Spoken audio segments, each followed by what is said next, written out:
The Coral Sea, April 2007. A 40-foot catamaran motors steadily across open water off the northeast coast of Australia, under power, on a heading, holding its line as if a careful hand were at the wheel. When the rescue helicopter draws close enough to look down onto her deck, everything is normal. The engine is running. The radio is on. A laptop glows on the chart table. A meal is laid out and going cold. And there is no one aboard. Not at the wheel, not below, not in the water nearby. 3 experienced sailors set out on a flawless morning. Their life jackets are still hanging on the hook, dry and untouched. And 19 years later, no one can tell you how the sea took 3 grown men off their own deck and left everything exactly where they dropped it. The boat was called the Kaz II, a 44-foot catamaran, a twin-hulled sailing yacht, newly purchased, well-equipped, and, by every account, seaworthy. Aboard her were 3 men, all of them experienced, all of them comfortable on the water. The owner and skipper was Derek Batten, 56 years old. An experienced sailor, he had bought the Kaz II in Airlie Beach, in the Whitsunday Islands of Queensland, and his plan was simple and ordinary, to sail her home around the top of Australia to the western side of the continent. With him were 2 brothers, Peter Tunstead, 69, and James Tunstead, 63, old friends of Batten, both capable seamen. Both had sailed before. Neither was a stranger to a boat. 3 men combined well over a century and a half of life between them, decades of time on the water. This was not a crew of tourists who had wandered out of their depth. On the morning of the 15th of April, 2007, the 3 of them set out from Airlie Beach into a calm and unremarkable sea. The weather was good. The forecast was good. The boat was sound. It was, in every measurable way, the safest possible kind of day to go to sea. The plan for the first leg was straightforward.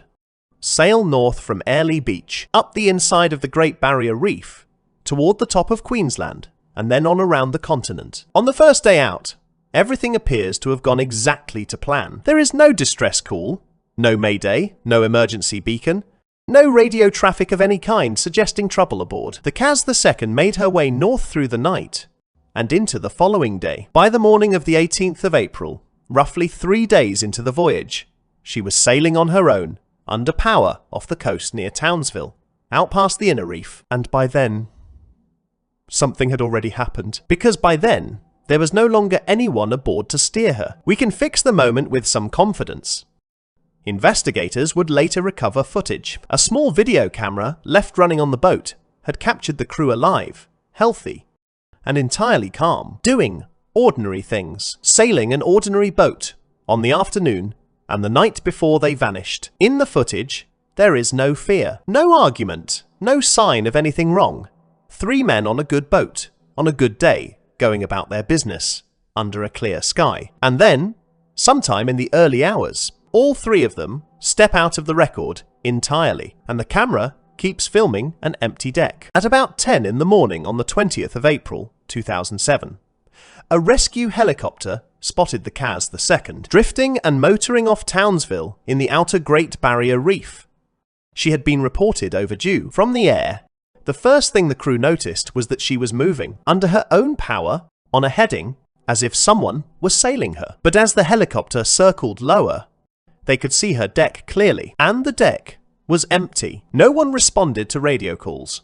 No one waved. No one came up from below. The helicopter crew watched a 40-foot yacht under power, sailing herself across the sea, with no hand at the wheel and no soul aboard. It would take 3 more days before conditions allowed anyone to safely board her. The sea had to settle. The weather had to clear. For 3 days, the Kaz II drifted and motored as a witness no one could yet question. When investigators finally climbed aboard on the 23rd of April, they found a scene that has unsettled people ever since. The engine was running. One of the sails, the head sail, was set and shredded by days of wind. The radio was working. A laptop computer was switched on and operating. The boat's electronics were live. On the table, a meal had been laid out. Food was set as if people had been about to eat, and had simply stopped. All 3 life jackets hung in their place, dry, unused. There was no sign of a struggle. No blood. No damage suggesting violence. No note. No bodies. And no 3 men. What makes the Kaz II famous is not what was missing, it is what was left behind. First, the engine. It was still running. When the boat was found, days after the crew vanished. A man who falls overboard does not leave the engine in gear. Yet there it was, driving the boat forward, hour after hour, across an empty sea. Second, the meal, food, laid out on the table, going slowly to ruin. Whatever happened? It interrupted 3 men in the middle of an ordinary act. No one sat down to finish that meal. No one cleared it away. Third, the life jackets. All 3 of them still on their hooks, dry, untouched. 3 experienced sailors. In a moment of crisis, severe enough to take all 3 of them off the boat, and not one of them reached for a life jacket. Not one had time, or not one thought he needed it, until it was already too late. Fourth, the EPIRB, the emergency beacon, the single device whose entire purpose is to be triggered when something goes catastrophically wrong at sea. It was never activated. No distress signal of any kind ever left that boat. Fifth, the radio. Working on. No mayday was ever sent. Whatever took the crew took them faster than a man can say a single word into a microphone, or took them in a way that no one thought, in the moment, to call for help. And sixth, the boat herself. Undamaged. No fire, no flooding, no collision, no sign she had been boarded by anyone from outside. The vessel was, apart from her sun and wind, shredded sail, perfectly sound. Everything that should have saved them was working, and it saved no one. The most important evidence on the Kaz II was a camera, a small video camera, left running by the crew themselves. The footage it captured is the closest thing we have to a witness, and what it shows only deepens the mystery. In the recordings, the 3 men appear relaxed and healthy. They are sailing the boat normally. There is no panic, no fear, no argument, no sign of illness, no sign of intoxication severe enough to explain what came next. 3 competent men doing competent things on a calm sea. The last frames showing the crew alive are from the afternoon and evening before they disappeared, and then nothing. The men leave the frame and never return to it. The camera, indifferent, keeps recording. An empty cockpit, an empty deck, the horizon turning, the light changing, a boat sailing herself with no one to film. Investigators studied the footage closely, hoping for a clue in the final moments. A glance off camera, a sudden movement, a reaction to something approaching. They found none. Whatever happened off screen, in a gap, in the one stretch of time the camera was not pointed at. We have, in other words, a recording of 3 men right up to the edge of their disappearance, and then a recording of their absence, but not the moment itself. Never the moment itself. 3 men vanished from a soundboat on a calm sea, without sending a single call for help. How, over the years, investigators and the public have offered explanations. None of them is complete. The first theory is the chain of accidents. It goes like this. 1 man, perhaps trying to free a fishing line, perhaps adjusting a sail at the stern, falls into the water. He calls out. The second man rushes to help and goes in after him. The third, alone now and desperate, goes in too. And the boat, engine still running, sails on without them, leaving 3 men in open water and beyond reach in seconds. It is plausible. It is, in fact, the kind of thing that has killed sailors before. A boat under power does not wait. A man in the water watches his only refuge motor away from him and shrink to a white speck and vanish. But it does not explain everything. It does not fully explain the meal on the table.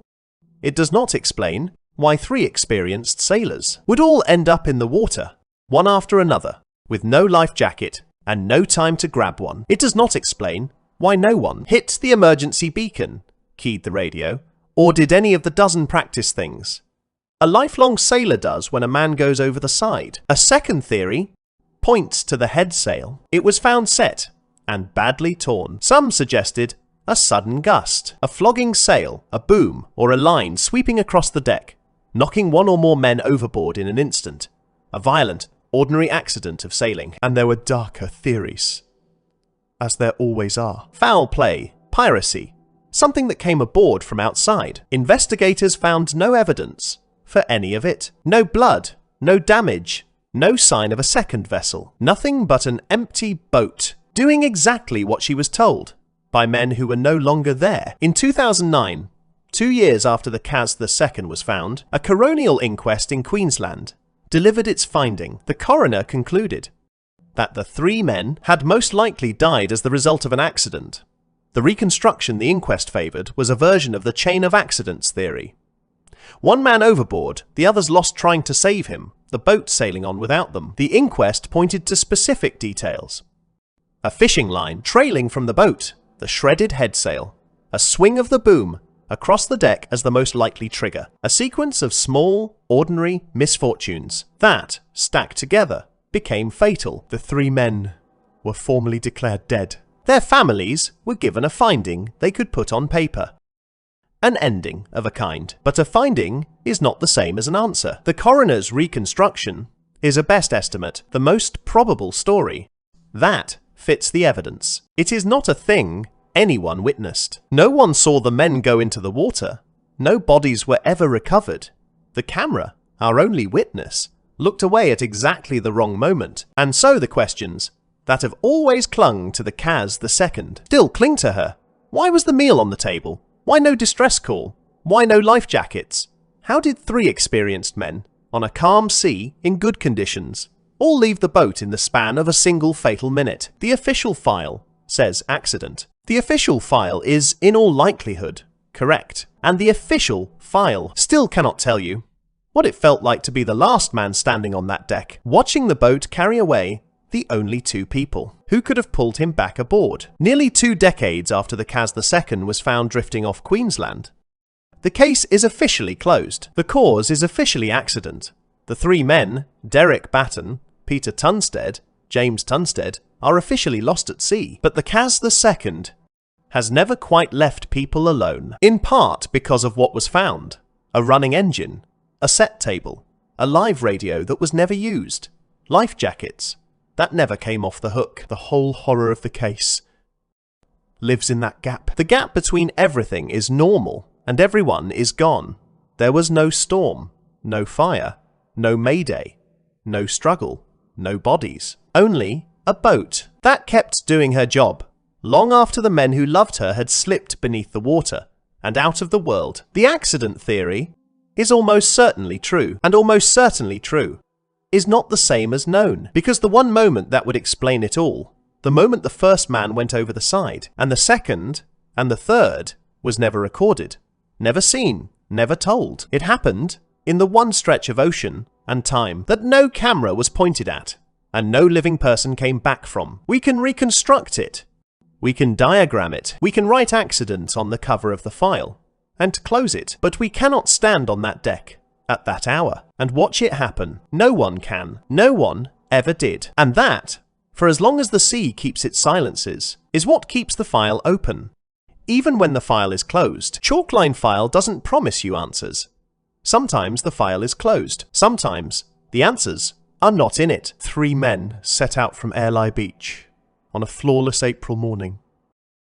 Experienced. Capable on a soundboat in a calm sea, and somewhere out past the reef, in the space of a single minute that no one survived to describe, all 3 of them left the world and left everything else exactly as it was. What we have, nearly 2 decades later, is a running engine and a cold meal on a table, a radio no one keyed, 3 dry life jackets on a hook, and a boat that sailed herself into legend, with no one at the wheel. If you've ever stood on a deck offshore, if you know what a snagged line, a swinging boom, a man overboard really looks like in the half-second it takes for the sea to change its mind about you, then you understand why this file will not quite close. Why a finding is not the same as a witness. Cold cases stay cold until they don't. This was the Kaz II file. Subscribe for more case files from the Deep Archive. Some of them have answers. Most of them are still waiting.